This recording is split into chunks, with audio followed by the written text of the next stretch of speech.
आज प्रेस वार्ता निश्चित भाव ये देशपाई एवं विशेषकर महिला मानकर सशक्तिकरण एक महत्वपूर्ण एवं संवेदनशील ये विषय संपूर्ण भाव यह पर्यवेसित मुझे संवाद मध्यम निश्चित भाव गोटे पटे महिला सशक्तिकरण माननीय प्रधानमंत्री जो यज्ञ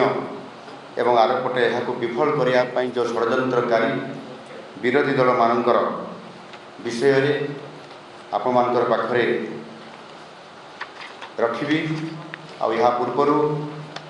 आमर बांसुरी स्वराज माननीय एमपी दिल्ली आपण मानकर पाखरे डिटेल आपण मानकर पाखरे से रखी सारी एवं से विषय मुझे मोर मत रखापी चाहूँगी। गत 17 तारीख भारतीय गणतांत्रिक इतिहास रे एक कला दिवस थिला और तार कारण होची एही दिन कांग्रेस दल नेतृत्व रे विरोधी दल देशर कोटि कोटि महिला स्वप्न को चुरमार करने सहित संविधान 131तम संशोधन को सामान्य लोकसभा पराजित करी यही हार को सेमाने हसी हसी उत्सव भाव पालन करिसेंती। यह देशर महिला प्रकृत हार नुह यह सेमानंकर अहंकार यह होची अपरिणाम दर्शितार हार एवं निश्चित भाव में तार उत्तर आगामी दिन में ये भारत वर्षर नारी शक्ति भोट देवा समय निश्चित भाव में से ताहार उत्तर देवे। आज जमी ये घटना को लेकर आज निश्चित भाव में ये कला दिवस हिसाब से आम ताको सारा भारत वर्ष देखुं ठीक से ही भाव में जून 25 1975 मसीह जिते बड़े देश में जरूरीकालीन परिस्थिति इमरजेंसी लागू करा जाइतिला सेते बड़े मध्य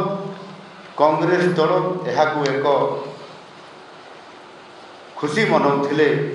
जहाँकि भारत वर्ष पाई ये प्रथम ये देशपाई गोटे कला दिवस थिला। जदि आम यह आउ टिके डिकोड करवा ताले मु कहवाई चाहे जे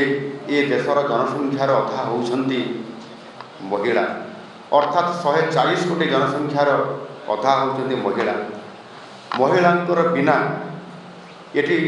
ये सृष्टिर मध्य कल्पना करा जाई पारे नाही। आज देशर झील माने महिला माने सबु क्षेत्र में पारदर्शिता आज श्रेष्ठत्व प्रतिपादन कर पारुछंती। शिक्षा क्षेत्र में हो आपंकर स्वास्थ्य क्षेत्र में हो विज्ञान क्षेत्र में हो प्रजुक्ति हो क्रीड़ा हो सब क्षेत्र में प्रशासन क्षेत्र में मध्य जदि आम से प्रतिभा को देखा ताले निश्चित भाव से स्कूल रे पाठ पढ़ा क्षेत्र में हो कि आज यदि आम देखा उड़ाजहाज आकाश में चलैवा पायलटिंग काम करिबारे आम देखी समस्ते ऑपरेशन सिंदूर किभली भाव में भारत और पाकिस्तान भितर जितेबाला ऑपरेशन सिंदूर आरंभ है सेतेबेले महिला मानकर नेतृत्व में किभली भाव में नारी शक्तिर चमत्कार प्रदर्शन होता एवं आमे से 2 दिनर ये युद्ध में आम से पराकाष्ठा देखा सहित विजय करिबारे बड़ भूमिका आम देखी नारी शक्तिर भूमिका को आम देखी किंतु आज जदि आम वास्तव में देखा कांग्रेस दल एवं विरोधी दल जो माने ये नारी शक्ति बंधन अधिनियम को गत 17 तारीख 18 तारीख से विरोध कर वास्तव में जदि आम हिस्ट्री को भी देखा ताले निश्चित भाव में से केवल महिला सशक्तिकरण ना केवल गोटे ये होची केवल स्लोगान एवं यह गोटे फैशन कहुपर जितेबले प्रकृत सम्मान प्रकृत अधिकार देवार कथा सामना को आसे सेतेबले समाने उपरे गोटे कथा भितर गोटे कथा समर्थन करवा गोटे कथा और भोट देकी संपूर्ण भाव में कार्यकारी करवा ये गोटे कथा संपूर्ण भाव में नारीर स्वाधीनता को एवं नारीर सम्मान को एवं नारीर अधिकार को संपूर्ण भाव में किभली भाव में कांग्रेस दल एवं जो मैंने सहित विरोधी दल हिसाब से अच्छा ସେମାନଙ୍କର ଗତ 2 ଦିନର ଯେଉଁ ଆଲୋଚନା 16 ଏବଂ 17 ତାରିଖରେ ସମ୍ପୂର୍ଣ୍ଣ ଭାବରେ ଭାରତବର୍ଷର ସମସ୍ତଙ୍କର ସାମ୍ନାକୁ ଇଏ ଆସିଲା ଏବଂ ସେଥିରେ କଂଗ୍ରେସ ସହିତ ମିଶିଥିବା ଯେଉଁ ଦଳଗୁଡ଼ିକ ସେମାନେ ହେଲେ ତୃଣମୂଳ କଂଗ୍ରେସ ବା TMC, Samajwadi party, Aam Aadmi party, DMK, ବାମପନ୍ଥୀ ଦଳ ସମସ୍ତେ ନିଜ ଭାଷଣରେ ସାରା ଦୁନିଆକୁ ଦେଖାଇଦେଲେ ଯେ ସେମାନେ ହେଉଛନ୍ତି ପ୍ରକୃତରେ